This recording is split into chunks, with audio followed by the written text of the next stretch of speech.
Okay, game two, completely different rosters. We just have Vi as the only overlap from game one to game two, so going to be an explosive and completely different game here. Something that we've noted against BLG specifically, they opt to do so much work through Bin, right? And he has an assortment of carries. I don't like taking blue side against BLG. I think they're weaker on blue themselves because when you give them red side, it just gives them access to champions like Gwen into this Ornn, and it's going to be a huge problem, right? This Gwen is there's no way about it. Gwen is going to become a problem. She's going to get a 10 CS lead early, probably create multiple different back advantages. Not much that you can do against it. You can try to roam people up. You can try to bring people like Annie over and try to lock her down. But Gwen's ability to escape from Ornn engage means that there's nothing really to ever worry about, right? She can dash away from the rock to make sure that there's no smash there, and the ultimate will never hit her because of the delay and the range. The fact that she can just go into the shadow, right? It's cast from so far away. Okay, you're not there. It's just going to skirt right by me. No big deal. Now, another thing worth noting, we've got Braum versus Tahm Kench in the bot lane. Anytime you pick Tahm Kench, you're basically saying that you just want to win this lane. They, in the end game, very much just an anti-engage tech. I'd like to see them kind of push for a little bit more advantage whenever they can. Tahm Kench is usually stronger than most other champions until we get to like level 11 when we get 2 items. Once champions are getting on 2 items and Tahm Kench has nothing really to show for it, that's when they're useless. But on 0 items, Tahm Kench is very, very strong.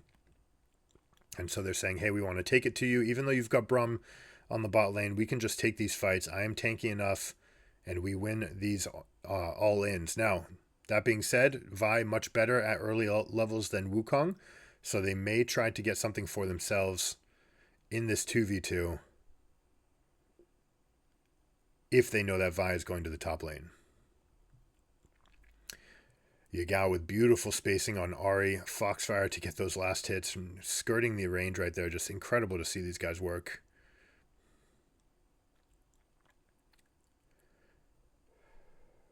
All right, Wukong going top side to bot side means that we are going to have an engage possibility from Tahm Kench. It is difficult for Tahm Kench to W forward against Jinx in particular because Jinx can just drop the bombs and they will arm during that travel time. But it does mean that it should put those on cooldown and allow for a jungle to be able to flank in, for example. And with Wukong pathing top to bottom, while Vi is going bottom to top, it means that we are going to play around bottom side as GenG, and it means we're going to play around top side as BLG. And that makes sense, right? You've got the Gwen versus Ornn. You want to make sure that she is in a good spot to succeed. Now, here we go. We talked about this engage. Gwen in, but it's level 2, so there's no traps yet. Saying we're going to go take this fight.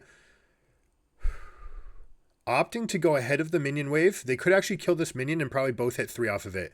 This is a mistake right there. Yeah, if you had hit that minion, someone needs to hit it. Now, I love the play, but you have to be precise at that level, right? Oh, good job by Chovy. Said he doesn't get hit. It's going to be Q ult into E. E misses because of the knock up, but they still get the kill. Even at the pro level, right? The vertical axes in League of Legends can affect these guys even at pro, right? When you knock them up, it makes their model jump, makes it look like they're higher than they are, but they drop down. It also works on the sides of the rivers when you're going uphill. Basically, anytime someone is higher than you, you should aim at their feet, and if they're lower than you, you should aim at their head.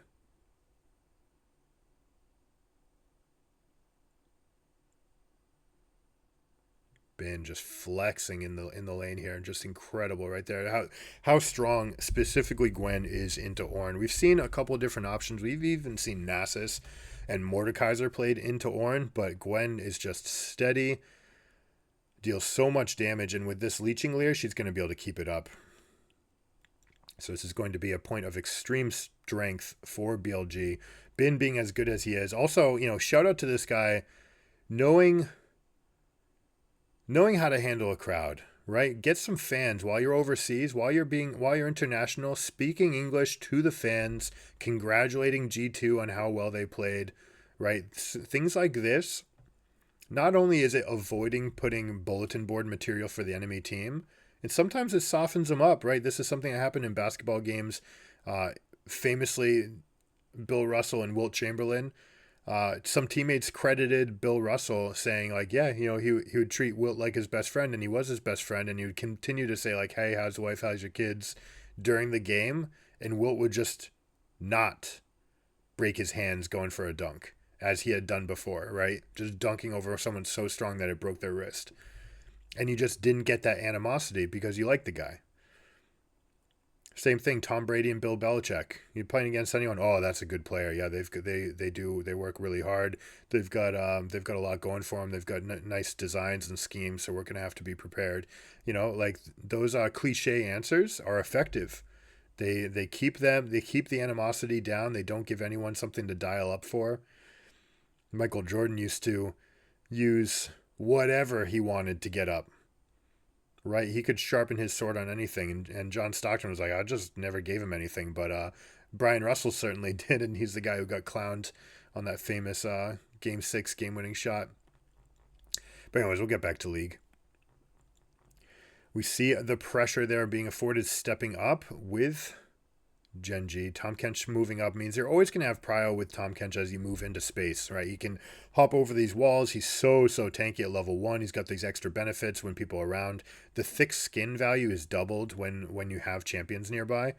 So let's look at this angle, how Vi gets into this position. Elk hitting these. This is fine. Overstep right there. Boom. One step forward in the grass is all it takes. And Tom Kench is able to move forward. Consolidated fight. We have level 5s from everyone, but that's enough to chase down Braum ever so slightly. They barely get enough as they're walking out. Might have liked to see Vi come around and just cast a Q or get in the way of one spell. Don't want to risk your life, obviously. You're okay losing your support compared to other people, but still, it's a kill you don't want to give up. But that being said, Billy, still very happy to play topside. Expect Vi to do more of these vertical jungle routes. Where she's going to take the north and west quadrant, basically to try to stay in the pocket of Gwen, right? Anytime that any amount of aggression is shown here, then Vi will be in position to answer. And there's no real great counterplay right here, right? Leaving the ward behind, but it does get locked out. Means Gwen has to respect the Wukong. But Gwen is going to be able to take such tremendous advantages for herself anyways. You don't need to show up to actually quote unquote, you don't need to gank Ornn. You just need to be around. So, what are they going to take with this lead? One thing that they've got, apart from the 10 CS and the huge mana advantage and health advantage in top lane, it means that they're going to get out into the river first, and it means they're going to get Rift Shield for themselves. Now, look, Jinx and Braum actually traverse the river to come through and actually cover mid, but they realize that it's going to be uncontested, so they jump right back. Something you can do there as a Tom Kench is actually just waddle your way into the river, make them be a little bit more cautious on their way out. They're still not going to fight you because they know that their jungler and mid are at the Herald. They can't actually take your fight, but you can delay their path back to the lane, and that could have resulted in an extra handful of attacks against the turret. So, something you can look for in your games. Now, love this ward in the middle of the lane here by Billy, right? You just drop one in the middle. You see whether or not they're going to back, which bush they're going to back in. Jinx can interrupt them using her ultimate even, which let's see if she does it to the Tom Kench. Opting to just let him go. Keeping the rocket. Interesting. Most times these pros are very willing to use early level rockets because it has an AD scaling, and it's basically an inconsequential amount of damage at this stage in the game, right? The team fights are too skirmishy, they're too spread out. Now let's look at the angle. We finally get the angle that Bin jumps in and Ornn jumps on her, saying that you've come in. That means that your Shadow Realm is not going to save you. Masterfully baited by Doran. Bin getting a little bit too close, not realizing, not paying respect to the fact that Vi's not in their pocket anymore. And that's just a mistake. That is just a mistake. You need to dot your I's and cross your T's before you make that kind of aggression play that close to a wall.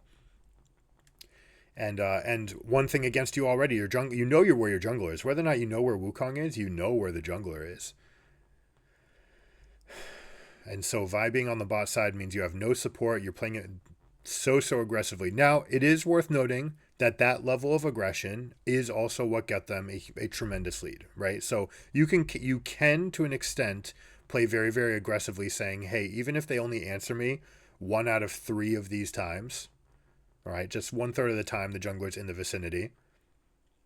Right here, that's the sidestep, trying to get to the side, boom.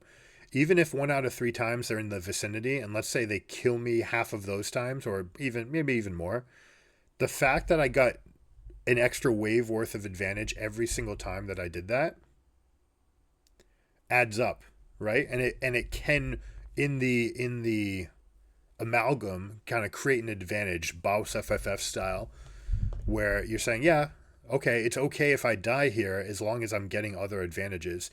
Now, big problem here, this ward that they've laid out is going to spot zone something that huge heads up play by Doran, knowing that they might show some strength here. They do pop the control ward, but not having access to Oracle Lens.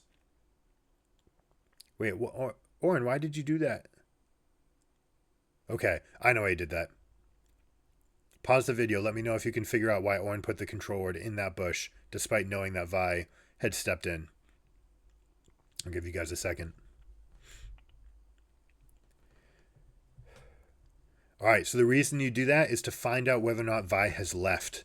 Okay? You put that ward down and immediately step back, risking yourself slightly, but basically going to do it as soon as you're holding your cooldowns. Even better would be to like throw your Q in there first, something that would potentially make the Vi step back for a moment before you push the ward to get in there. But by getting knowledge that Vi is definitely still in that bush, it allows them to play aggressively on bot side. Okay, so the team was asking, hey, do we know where Vi is? All right, yeah, let me check. I can make sure that she's still here. I'll get this control ward out, get the vision on the Vi, and that means that my team can go play aggressively. And what do they get for themselves? They get Dragon, right? So that little risk and that control ward, this is a time where it's okay to burn that 105 gold, right? You're spending the 75, they're getting the 30 for killing it, plus they get the experience. You know, in general, you don't want to just give that away. But if your team can definitely go make plays because of it, then it's absolutely worth it. And in this case, 105 golden experience, well worth the pressure in the bot lane, plus the effect of the dragon. So GenG getting 2 for themselves. Of course, these are the easier ones. It is harder and harder to get dragons as they start stacking up. You start getting 8% resistance, right? The Dragon Slayer bonus, or we should say debuff. Every dragon that you take makes it a little bit harder to kill the next one. They deal a little more damage to you, and they take a little bit less damage. Those stack up, and it does mean that it's a little bit harder and longer to get those other ones. More ability for the enemy team to show up to a fight a little bit later, right? Even if you're behind or even if you're a little bit late, if enemy team has 2 dragons in their pocket, then it's going to take them an extra 14%, 15% to clear it. So what else are we looking for here? We've got big team fight from GenG. This is all they want, right? Annie's going to look for opportunities. If she sees it, she's going to go for flash engage. You see the lucid boots means that they're going to go for it early and often. Chovy has not shown that he's willing, or no, I don't want to say willing, has not shown the Annie mastery that Knight has. Knight put an absolute masterclass in on that champion. So we'd like to see Chovy get a little bit close to that. It really has to be instinctual, predictive. You kind of set your ducks in a row, try to get them to line up, and then flash in an ultimate. If you get that, then your team's going to hop off in these fights, right? Wukong follow-up CC. That'll buy enough time for the Ornn damage to come in. It'll also allow Aphelios to get his big ultimates off. The other team, completely opposite to that. We want Gwen off in the side lane, winning against Ornn. We want to have Braum that can just completely peel off the engage. We've got Ahri, who's very self-sustained in these fights,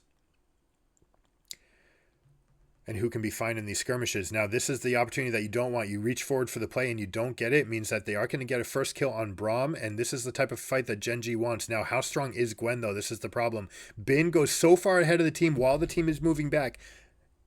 That is the mistake by separating your team. The team does not realize that Bin is going all out and they start kiting backwards. You cannot have that kind of discord. We saw it yesterday in the series. No spoilers if you haven't seen it yet, but an absolutely fantastic banger of a series between the best teams in China and Korea. And I dare say that one team has shown to be, or is playing at the highest level that I've ever seen any team play. So definitely worth checking it out. We'll put a link in the description below where you can check out those videos. But look at this, right? Ari's reaching forward, Braum reaching. This is not what their comp is about. They don't want to be reaching, right? So the instinct from Elk is going to be like, okay, we reached, I have to step back. Now check out the position of Elk relative to Bin.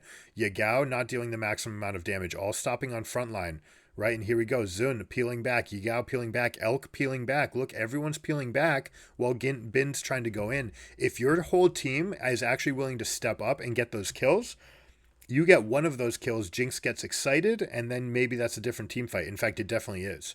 I dare say that BLG with perfect play actually would have won that fight. They had enough damage to follow up after all the crowd control that came in, but it involves taking risks and taking damage. Right, you need to take a little bit of damage so that Bin is not taking as much. If they continue to focus Bin, but you're dealing full DPS, then you'll actually get one of those kills in the back, and then Jinx can carry those fights if they survive while they're excited. Instead, they don't get it, which means that we have a very even gold situation. Gwen is going to be a substantial part of the lead here for BLG, but the other positions are doing just fine for themselves on GenG. We see the power of Tom Kench into Braum, right? 102 is going to be a little bit stronger. We'll see which mythic they opt to go for. We've seen a couple of different builds, but based on this team trying to get the catch, I don't know. It's probably going to be Locket so that they can reach for the kill and still not feel bad about the damage that's coming back to them. But we could see some other iterations. Now, 18 seconds till the dragon.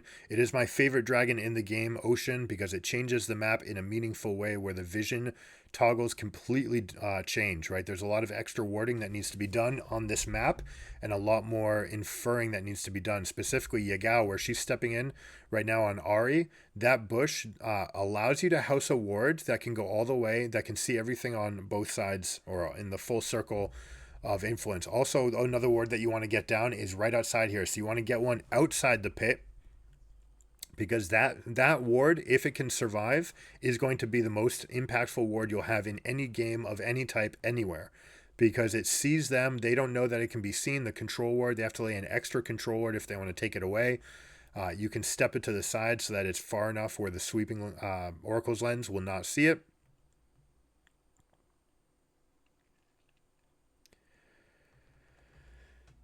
But it's not there. BLG is able to take the angle. They got the dragon for themselves, and they have Ocean Drake. So taking stock, we've got Hextech and Chemtech versus Ocean. So we're going to get a little bit more sustainability in the fights from BLG, but you're going to get that same effect with the tenacity and the extra cooldowns here from GenG. We'll see if they're able to use those. Most of the time, dragons are inconsequential. It's only the fourth one that you really care about. But every so often you get in these situations, especially if there's like 3 versus 1 or 3 versus 0, where you do have to take into account how much stats that is going to give to the team and who's going to win because of it. Now, GenG is going to look for more team fights. All right, they're going to try to recreate the same situation as what they just got in mid, which is enemy teams trying to go for a pick with Vi Ari. Classic pairing. We want to be there to answer it. The problem is you also have to answer Gwen. So in this case, we had for a moment Chovy tries to go off into the side lane, and it just means that it gets gobbled up by Vi. Chovy has gotten much better at this. It's much harder to find these moments to just catch them in the side lane. Their first 2 seasons in playoffs, you saw teams just letting Chovy go to side lanes and just killing them over and over. Basically knowing that he was going to hunt down farm at all times. But showing that 5v5s is way different than solo queue, naturally. Chovy has gotten better, but was gotten the better of there. Generally, as you're pressing forward, ooh, nice job by Doran. As you're pressing forward, you want to make sure that your team is doing something aggressive, right? You cannot take aggressive actions unless your team is also taking an aggressive action. That way, even if they do come to punish you, that your team will go and get something for themselves, right? That's the general rule. There are ways to exploit, and there's ways to adapt, obviously, but at every case, that is the general rule, right? And that's basically how you push. Like, you're going to try to push up at the same time. You're going to go collect waves. You want to push them out at the same time. so that your team can go take an advantage. What you don't want to have is one side freezing while another side is pushing, for example. So now, though, despite that kill, they're still in the gold lead. Aphelios is still stacking up. He's going to work on this Infinity Edge, realizing that the pick is probably going to happen in the front, but also the fact that they're usually going to be 5v4, and the target should not be him as long as he positions okay. Also, the fact that he's got Tahm Kench in his back pocket means that he can build for full-on damage, right? So he's going to try to make sure that he's the most impactful possible going into this fight. Elk might have to be a little bit more cautious, as the team fight might kind of warp its way or move towards them. It's going to be very much front to back in most cases, but a lot of this damage has backline access, right? Especially with Ornn. The fact that Wukong can continue diving forward means that you're going to have to kite back. Usually, though, the idea between Wukong moving that Cyclone up is going to be so that they can consolidate the fight and take the 1 or 2 champions that got stuck on the first knock up and then the crowd control that followed. Let's take stock of the warding situation, right? What kind of wards do these teams like to place, right? BLG, shallow wards in the river and on the beach, trying to get in a little bit of aggressive action. You can see that they feel like they're a little bit ahead. They get these wards a little bit deeper, no deep wards at all, lingering from GenG. Now, BLG, they do have a control ward sitting on their blue. They might try to keep this here to stop some amount of teleports from coming in behind them, because GenG does have this explosive team fight team that could look for a flank, but I do expect them to move that ward, right? That ward that's hanging out by blue buff. It doesn't really protect Gwen. It doesn't really see anything around the pit. It is basically a protective ward that's been laid down to stop any teleport wards that come back there. That's the main purpose of it. But it's fine, right? It's a control ward. It's there. It gives you some steady amount of information. It's not nothing. Yagao just teleported to bot. Is immediately moving. Probably a misread. Maybe they thought that they sensed some amount of aggression coming over, but that teleport being down is a big, big deal. I wonder if GenG saw it. If they saw it, then they can make macro plays and actually start aggressing in 2 different directions, looking to press up. They are the team fight team, so they are going to be willing to stake claim to one space and then to hold it and look for engages. Oh, he misses. All right, good use of Tibbers, honestly. Just get it out, get some chunk damage. You can use it for vision. You can use it to get into bushes, start pressing forward, do a little bit of chunk damage. It doesn't need to be the big stun. You have your Flash W for that if you need it. So they can use Tibbers as another character. I absolutely love this adaptation from GenG. Like, check this out, right? For example, you don't need to have that control ward in there. You're still able to go get the ward. BLG wisens up to it, says we've had enough. They're going to come in and use Smite on Tibbers, which means it's not up if GenG wants to force. The problem is that Gwen is super strong on her 2-item spike right here and will just mow down people that are in the way. Being the only champion in the game... No, it's not even the only one. Just being the first one there, but we do have 2 items completed from Annie and from Aphelios on top of... What, did I see 2? Did I see Black Cleaver from Vi as well? All right, here we go. Damage charts are coming up to read it in. This is the angle I was talking about. This ward, this bush is super, super important to get a ward into, because it is possible to bring the dragon all the way in there and just fight it from darkness, never really presenting a target to enemies because they can't see you. And so you see BLG just going forward. Now, the vision comes up. Chovy does go in with the ultimate and gets the stopwatch off, means that they're going to succeed, and this is going to be a great fight from GenG if they continue to consolidate all their damage. Look at those health bars. Super powerful. Peanut able to go forward. Second use of the Cyclone gets everybody in. Delight is going to continue aggressing. Chovy is going to keep on the dragon to keep this stacking up for themselves. On gets nothing in return, and a beautiful fight by GenG. And I love what Chovy did there. All right, absolutely love it. This is something that they haven't really shown a lot in the past that they're willing to do, is just to make a fight into dark. Like, take a guess. We just assume where all that damage is. Getting that flash plus damage in, flash and stun into the bush, despite not having any vision, Now these teams, right, they're going to be super coordinated. So as they're going forward, they say, all right, let's pull the trigger now. At that same moment, Aphelios is going to put vision in, is generally what you're trying to get from this pattern. But they go with ultimate in. The Tibbers was up again? Holy crap. Okay, so the cooldown's coming in from Annie. That I'm sure BLG was not expecting that for Tibbers to already be up, and Tibbers gives the vision in the bush. So ulting in, getting the big Tibbers stun and the vision in the grass is what allows them to win that fight. That's incredible.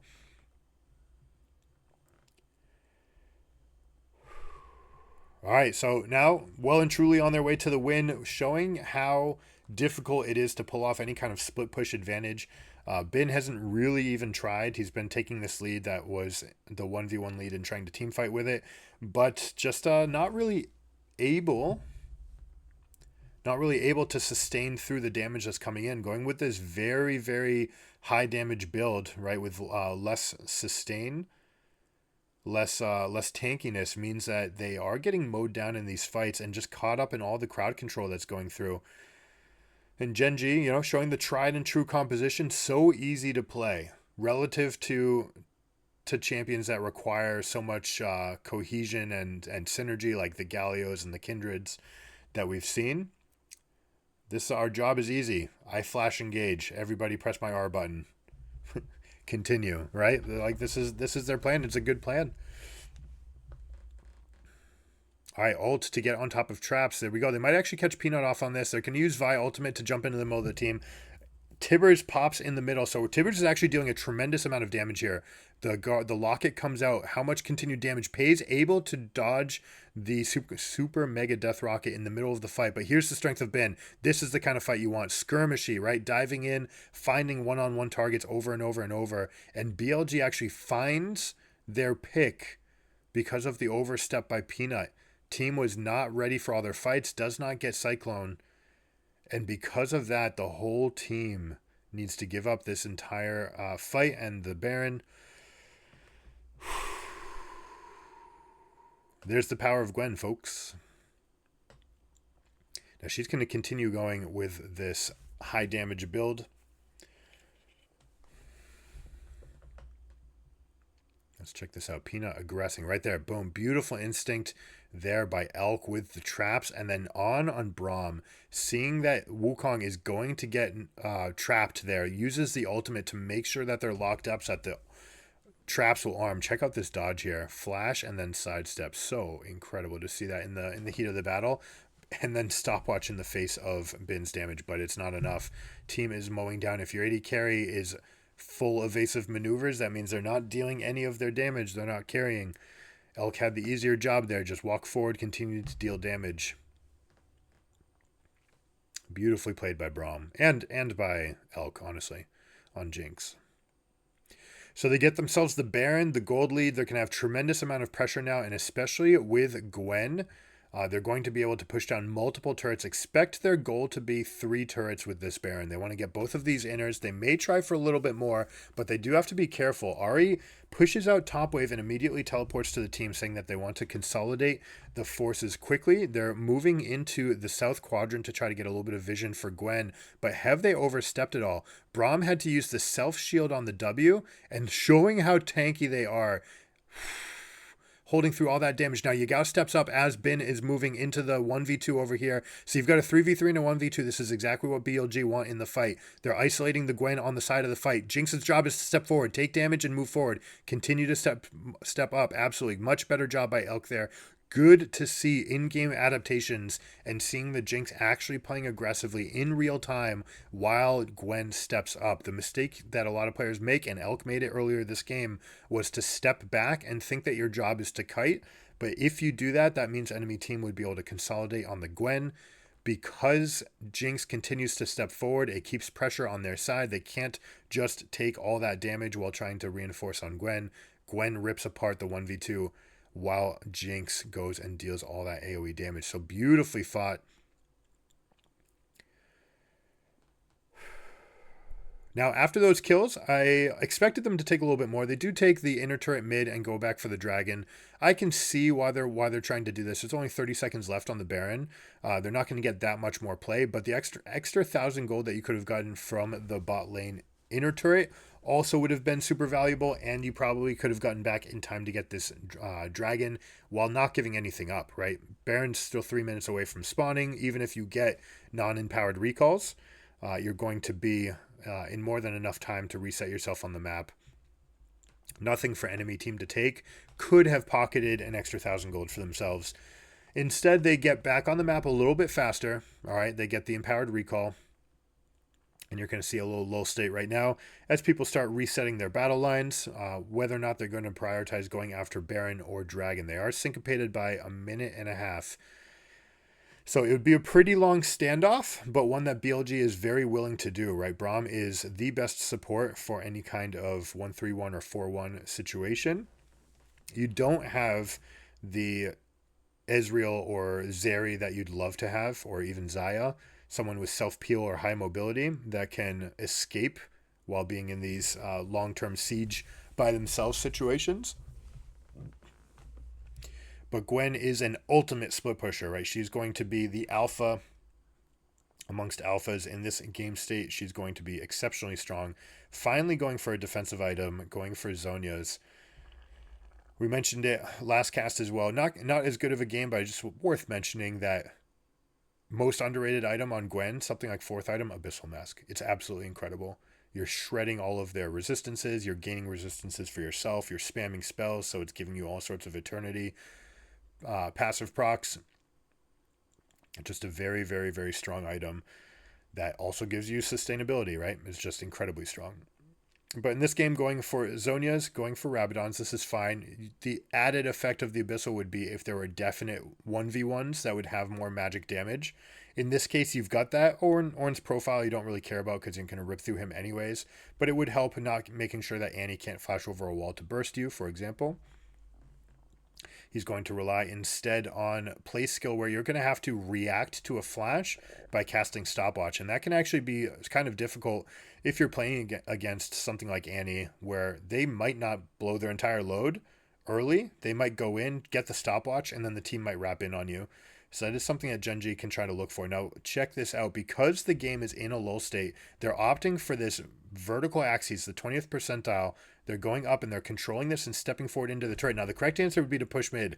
All right, so I expect to see Ahri come over and do the wave clear, but the rest of the team should go mid, and it looks like that's what they're doing. Jinx is late on the action. She's not here for this push, and it's because they do have a wave. They absolutely have a wave. There's nothing Jinx should be wanting to get here. They could have gone in and gotten turret damage, at least 1/3 of the damage on this turret. Instead, by stepping back, the con, you don't get that lasting damage on the structure. The pro is that you're a little bit faster on the map. You get access to their camps. You get access to your own camp. So a little bit of actual extra gold netted, which is the better play if nothing's going to happen immediately, if it's not imminent. The problem is, how are you ever going to spend this gold right now? Yes, Jinx, you just got it, but there's 5 seconds on this Baron, and if you disappear, there's going to be hell to pay potentially. Now, the other thing that GenG got for themselves with that vertical axis push, right, by doing a vertical push, stepping up to that outer turret, not only did they get gold and they got to recall before the Baron, so they have effective gold in their inventory, but they were also able to leave those 2 control wards. So check it out. Above the Krug Pit and in the northwest corner of the map, they have teleports available to them, which will give them access to forcing this fight. So if Gwen goes off into a side lane, expect GenG to show a severe amount of aggression. Now here we go. Wrong guns for a fill. I don't want to say wrong guns, but just getting rid of the white gun means that the damage is not going to be fully there. Now you do get the most amount of long range AoE from this combination, and I expect that he has the Gravitum tucked away behind, so he may try to go for unleashing this green gun and then try to get a AoE ult with Gravitum for a big root. And just AoE clearing until then, right? Green and blue guns, best this for clearing like this, just as he's doing right now. So he's just ripping through the wave at long range. Now let's see, can they consolidate the fight? They're looking to stay balled up. You see Tom Kench's position ahead of the team. Doran, same thing, right, on Orange, stepping right ahead. Zun stepping up with dash forward, trying to get into flash range. You see the stopwatch preemptively is able to get the ult on the other target, but the battle lines are redrawn and they come back out relatively unscathed. So flash and ultimate being down from Vi. All the ultimates, no, we lost Oran ultimate as well in the middle of that fight. Now let's see the total amount of aggression coming forward. Oh, look at the chunk damage from Elk. Getting massive AoE damage. A huge mistake with the Gale Force. Letting the AoE damage hit everybody means that they're going to continue to be aggressive. Jinx is exciting and going to get up in this fight. Tickles. Despite being 3.5 items, non-crits just don't deal damage to Orin. Just strong champ. Strong champ, strong builds. Plated steel caps is an item, folks. But what they do win for themselves is another dragon, and tough to say. Want to see the replay. I doubt we'll be able to get it because we have 23 seconds left on Annie's death timer. However, she does have teleport for herself, and remember those wards that we spoke about. Something I don't like from the Ahri here, actually porting to the control ward in the Tribush means that enemies did have vision of her, right? If you port to structures or to wards, then they won't get the extra vision, but this time they do step up. Now that's okay as long as you can just bulldoze this fight, and it looks like that's what they are going to aim to do. They do accomplish it because Tahm Kench and Aphelios are caught on the right side of the wall. And that means that Billy is going to have this tremendous advantage for them. It means Annie, who ported mid, you see the difference, she ported to that ward mid so that they would not be seen, has a slight angle advantage, right? A time advantage where the enemy team does not know that it's coming. Ends up buying the Braum ultimate for the work. Now let's see, can they step to the side? Stun used in trade for stun. Tahm Kench pockets the Annie. They get Tibbers out and they get all this damage. And check out this heroic defense happening right now by GenG. Just masterfully playing this fight, stepping back, constantly allowing for a little bit more damage to come in. Are they going to be able to take the rest of this fight? Peanut's going to go in, but Bin, how strong are you? You've stacked up Conqueror. You're going to be able to go all the way in on Wukong, and they're trading back. This fight is on a knife's edge, and it's carried by the Get Excited on Jinx and by the sustained damage of Gwen and Jinx together. Gotta catch my breath after that one. Holy moly. That would be a fight we could probably do an entire series of videos on just that fight.